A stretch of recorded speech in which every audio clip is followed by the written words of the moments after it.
Matinding bakbakan kaagad sa patagbalang Mervin Corpus, pinapakalas na ang peloton. Kenneth Maramba nakakapit rin sa likuran. Si Bura Jericho Zero, Joshua Gatmaitan, Ryan Tugawin nakakapit rin na si Steve. Hindi niya pwedeng pagbigyan yung kanyang mortal na kalaban. Tugawin humahabol pagkalasan sa kanyang breakaway.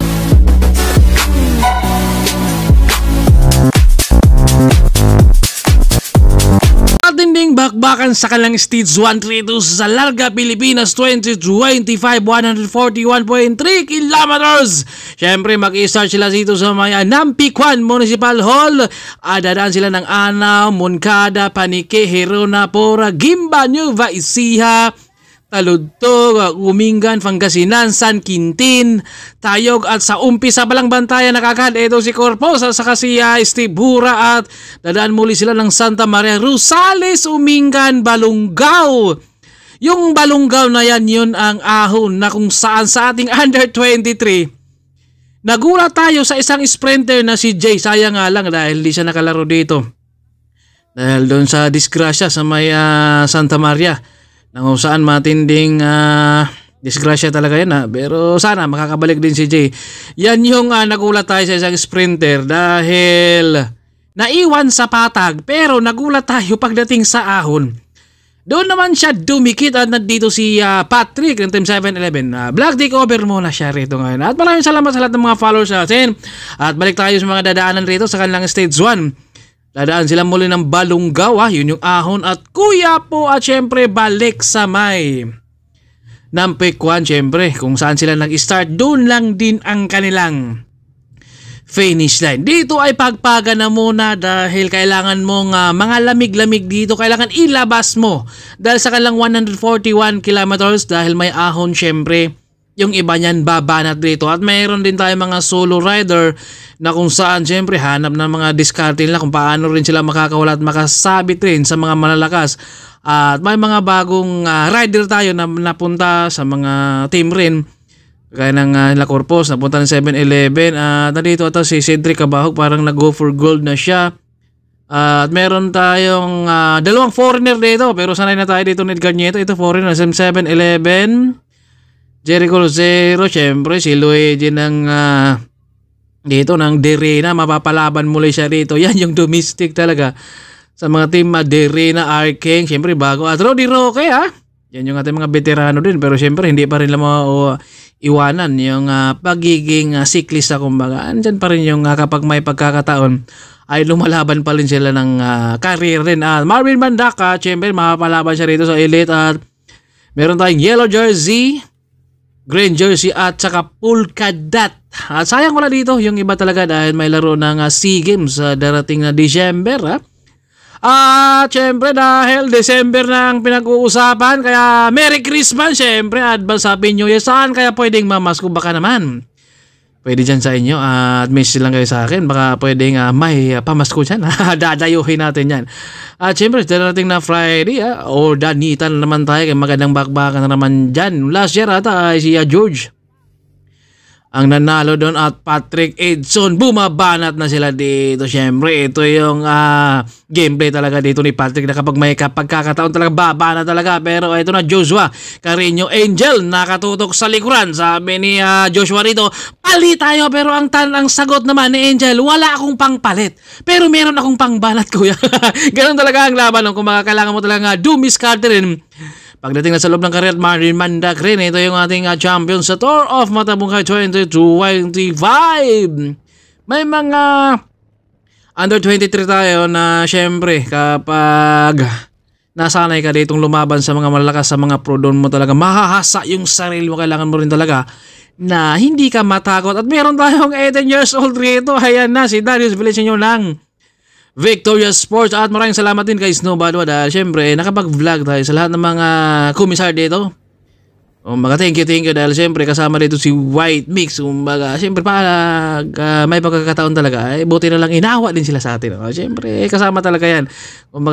Sa atin naman handa tayo magpapasaya rin sa mga siklista, sa mga nag-aabang, sa mga nanonood. Kaya thank you rin kay Snow Badwa dahil ito ay binigyan rin tayo ng pagkakataon na para may cover din dahil marami din nag-aabang naman. At si Corpus dito, binagmamasdan na muna yung kanyang mga kakampi na nasa harapan na bumabanat at kumakain na muna dito si Corpus dahil syempre Alam niya dito kung saan siya babanat. Nandiyan naman si Marvin Mandag. Si Edson napakasipag talaga yan. At Julius Tudtod bumabanat na naman at agresibo rito. Si Tudtod rito na talagang makakawala dahil may tumakas na kanina pa yan. No? Talagang matinding diinan itong si Edson Corbadora ng Victoria Sports. Ito yung ka-match up ni Josepura. Ito talaga yung mga galawan nila na lalabas talaga sa grupo pero hindi nagpapaiwan rin. Si Lago syempre, green jersey. Hindi papayag yan na maiiwan dyan pero nakabagod. Si Luigi at si Calden ng from Cebu. Siyempre nandito rin siya team 7-Eleven. Marami rito mga bagong rider na napunta rito sa mga team 7-Eleven. Kaya siyempre kahit magkakalaban sa loob, siyempre pagdating sa labas, nandun naman yung friendship goal. Ito si Darius Pumanay Tugawi, nakakapit dito sa foreigner. Tagong-tago siya rito dahil matangkad ang foreigner. Kailangan niya munang kapitan rin at nandito na si Stay, bumubungad na sa harapan.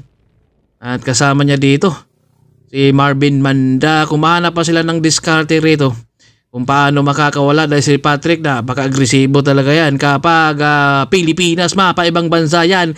Hindi pwede magtago yan sa grupo, asahan nyo, nababanat talaga yan. Kaya kailangan yung samahan rin para maitutuloy dahil mahirap din ito. Tiyagain dahil 141 kilometers at si Lago. Yan yung ating defending champion. Lumabas na naman rito, nagpainit na ng baga itong si Lago rito dahil hindi pwedeng lamigin yan dahil kita nyo man yung sipa rito matining. Yan yung ating time trialist Julius Tudtod, lumabas din siya rito sa peloton.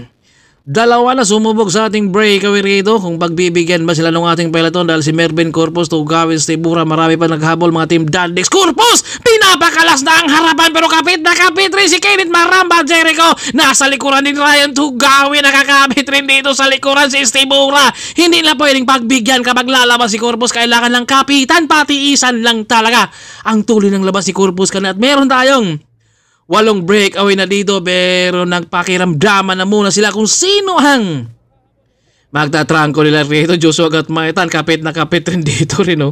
Kung baka hindi nila pwedeng pagbigyan ito si Corpus na kapag lalabas. Dahil si Corpus kahit malayo yan, kayang lumabas at dumikit sa mga grupo din. Pero syempre dahil patag to, kapag wala ka rin sa kondisyon rin at kailangan mong gamitin muna rin yung mga kalaban mo dahil kapag ilabas mo dito ng maaga yung lakas, baka wala ka rin pang dulo. Nag-iiwasan, Lago, nakabungad, Corpus, Kenneth Maramba, Jericho, Tugawin, Joshua Gatmaitan, Julius Tudtod at Steve Hura ang nandito rin.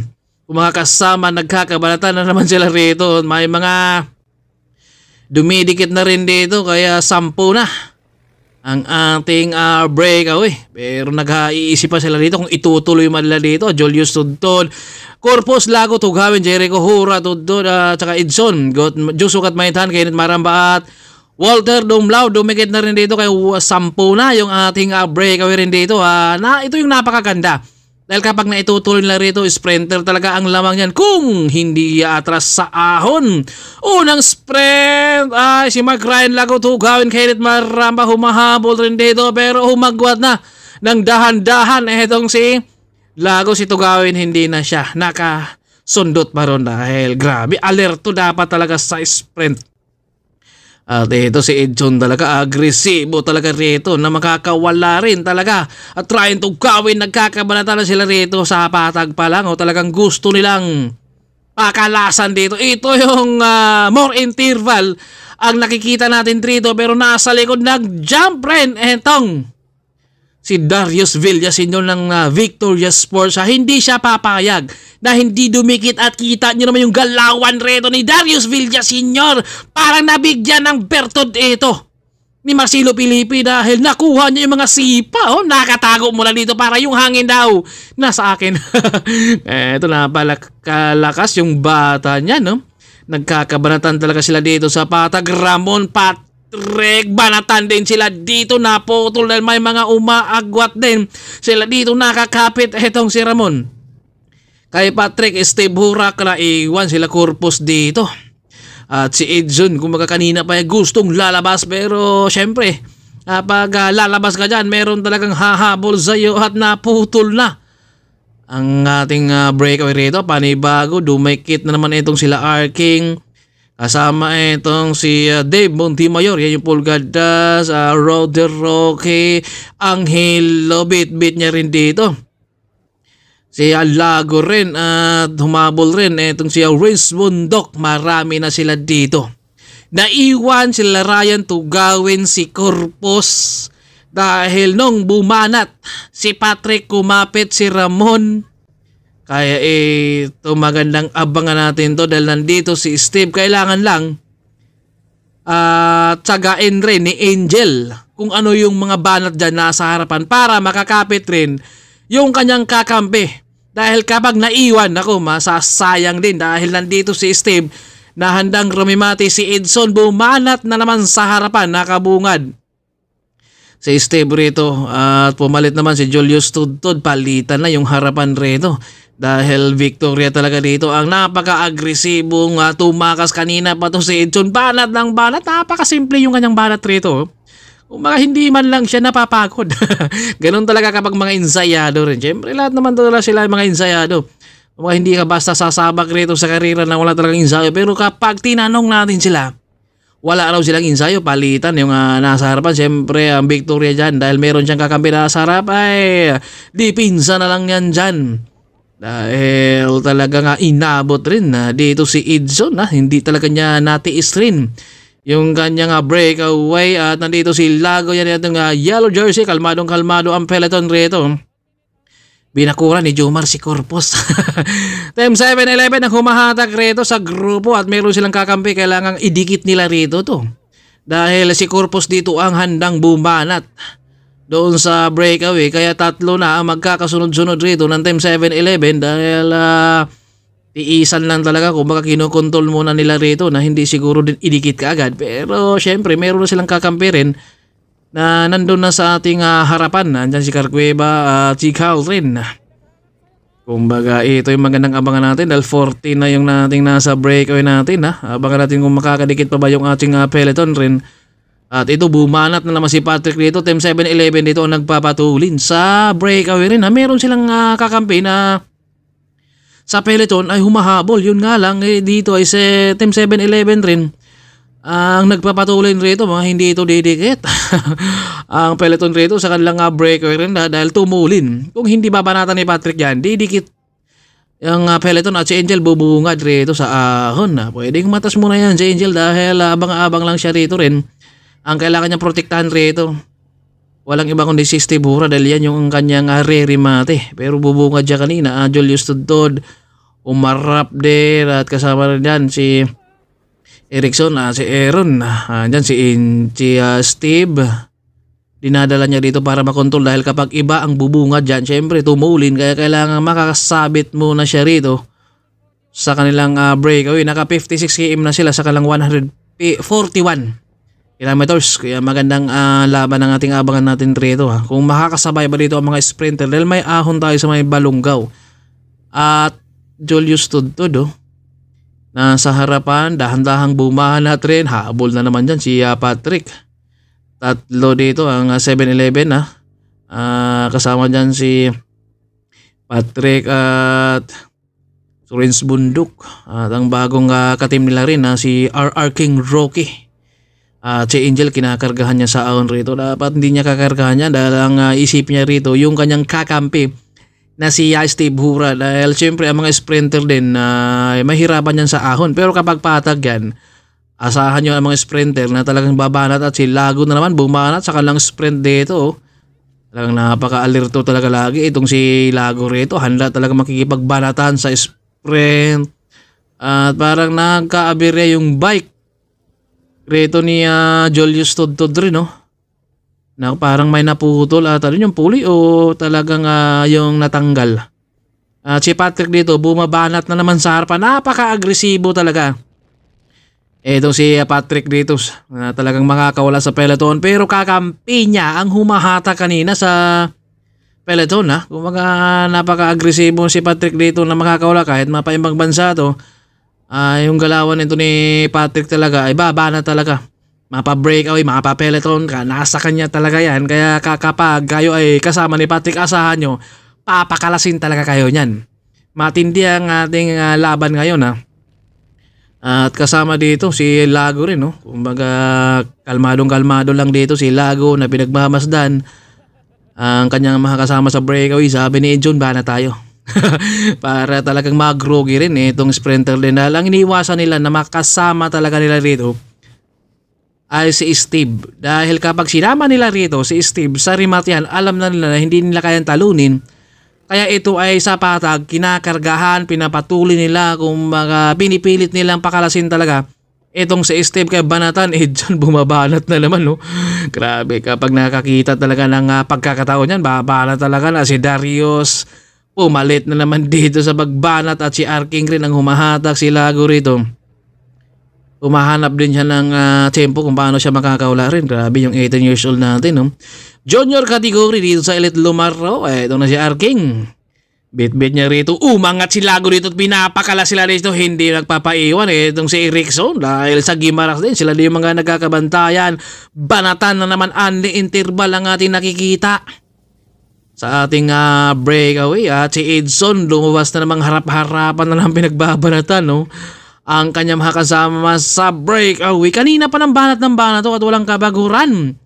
Dahil siyempre ito, ang inisip niya rito rin, papagurin ang mga domestic rin. Dahil may ahon tayo at meron silang kakampi na isang climber na si Darius. Yun siguro ang babanat sa ahon. Kaya ito ay nagpupursige rin si Edson rito na makakawala rin para mapagod ang mga domestic. Pero kapag hindi naman siya habulin dahil may pang TS rin ito si Edson, pwedeng itutuloy. Patrick Angel humabol. Ito na si Dave, bit niya rito ang kanilang second group dahil ito na si patiningan ng sipa talaga to. At unti-unti nang bumabagal rito si Edson dahil nararamdaman niya rito na talagang pinapahirapan lang ako rito. Dahil mahirap din talaga suluhin to. At malayo pa kung ito yung tinatawag na decoy muna. Dahil hindi yan talaga bibiglain rin. Dahil alam nila na meron pa silang kakampinan dito sa second group din. Kaya inaantay na lang dito ni Edson na dumikit rin yung grupo sa kanya. Alam niya Edson dito na hindi talaga siya pagbibigyan. At hindi niya itutuloy rin. Pero kung talaga hindi naman siya habulin, ay pwedeng ituloy niya. At nandito na si Steve, nakabungad na dahil nag-jump rin. Apat na nandito kasama. Si Edson kasama pa rin. At si Steve Hora, Joshua Gatmaitan. Ito magandang laban to. Kompleto na sila rito. Pero papayag kaya si Lago na aagwat dito. Ang apat dahil hindi basta papayag ito. Si Lago rito dahil yan yung contender. Yan yung defending champion rito. At hinatak na naman dito ni Edson, Joshua Gatmaitan, at si Patrick. Lumingon na sila rito dahil mayroong papadikit rin sa kanila. Pakalakas talaga to si Villa Senior. Nakakapit naman si Erickson rin sa likuran din. Umangat na naman ito si Villa Senior. Mapapatag. Mapaahon to si Villa Senior ay napakalakas. Ito yung match up siguro ni Danny Haravata. Yan yung ating aabangan rin. Dahil kapag ito nagkataon talaga na magkatapat yan sila, matinding labanan yan. Sa ahon siguro. Ito naghabol si Kenneth Maramba rito. Dahil kahit meron na siyang kakampi rito sa harapan, pero kapag naitutuloy kasi, alam niya rito na lamang dito si Joshua Gatmaitan. Kaya kailangan habulin muna. Ito 5, Dave, Kenneth Maramba, Joshua Gatmaitan, Angelo, Darius dito, pero wala silang balak na itutuloy nila yung kanilang breaker rito. Nagkakatinginan kung sino ang magtatrangko rito. Didikit ang grupo dito dahil walang gustong magtrangko. Kaya hinatak ni Arking. Dumikit na naman. Kumbaga kanina pa to sila talaga banatan. Only interval. Ito bakalasan talaga sila dito. Ang iniiwasan na dito na hindi talaga makasama sa Steve rito. Dahil kapag ito nakatiis si Steve sa ahon at hindi nila mapapakalas, alam na kagad kung sinong manalo. Dahil sprinter talaga ang lamang kapag sinama nyo yan sa finish line. Kaya ito si Lago. Mga bumabanat, bumaanat na naman itong si Patrick rito. Grabe talaga, napakatiba yan. Humabol rin kaagad itong si Dave Montemayor. At si Lago rito, humahanap talaga siya ng tempo. At kailangan rito si Angel talaga, kung sino ang babanat dyan, makasabit siya. At syempre, alalahanin niya rito rin yung kanyang kakampi. Kaya ito, pakalasan talaga sila rito. Kailangan hindi malunod dito si Angel rito. Ito, pinapatalon pati Aaron rito. yung bike dahil syempre dahil may butas yung nakakapit si Steve, si Angel rito, ramdam niya dito na yung pagod na. Kalmadong-kalmado lang si Lago na humahanap ng tempo talaga para makakawala rito. Bumabanat pero hindi niya talagang tinutulo. Dahil syempre kailangan na muna magpapainit at Roddy Roque nandito sa breakaway rin. Nabanatan na naman ang harapan at si Angel humahabol. Grabe talaga yung ating mga laban. Pakalasan talaga, interval ang nakikita natin rito. Kapag wala kang interval, naku, talagang maaga kang kakalas talaga rito. Kompleto na yan 7-Eleven, Excellent Doodles, Victoria, at saka Go for Gold. Ito, Joshua Gatmaitan. Pumiga na naman siya rito para maitutuloy rin. Para mapagod rin ang mga domestic rin GR King. Grabe yung banatan rito sa patag dahil ang abangan natin yung ahon. Yun ang ating titingnan kung sino ang makakausad sa kanila dito dahil humahanap pa sila ng tempo rito. Wala nang gustong mag-trangko nila rito syempre dahil kapag trangko ka dyan, yung mga nasa likod naman, yun naman ang re-remate. Kaya kailangan mo talagang humanap ng diskarte rin dito at kailangan makasabit dyan si Angel para yung kanyang kakampi na si Steve talaga, yun ang protektahan niya rin. Pero syempre kapag climber ka, alam mo na ang gagawin mo sa patag pa lang. Papagurin mo na yung sprinter din dahil para hindi makasabit. At ito, groggy na si Angel dahil ligo na Aaron Banatan na putol na sila rito dahil interval talaga. Ang gusto nila dito sa kanilang breakaway dahil ang iniwasan talaga nila rito na si Steve ay hindi makasama. Mag-groggy dahil kapag isama nila rito si Steve, mahirap talunin yan. Lago, nakikiramdam rito. Umangat si Lago dito, pinapakalas na silang Steve kasama dyan si Roddy Roque. Nakakaramdam talaga ng pagod rin yung mga sprinter dahil kanina pa yan sila banat ng banat pero tiniis Roddy Roque, tinaga. Lago, humabol nila dito rin sa harapan. Grabe, antulin yung angat ni Lago kanina.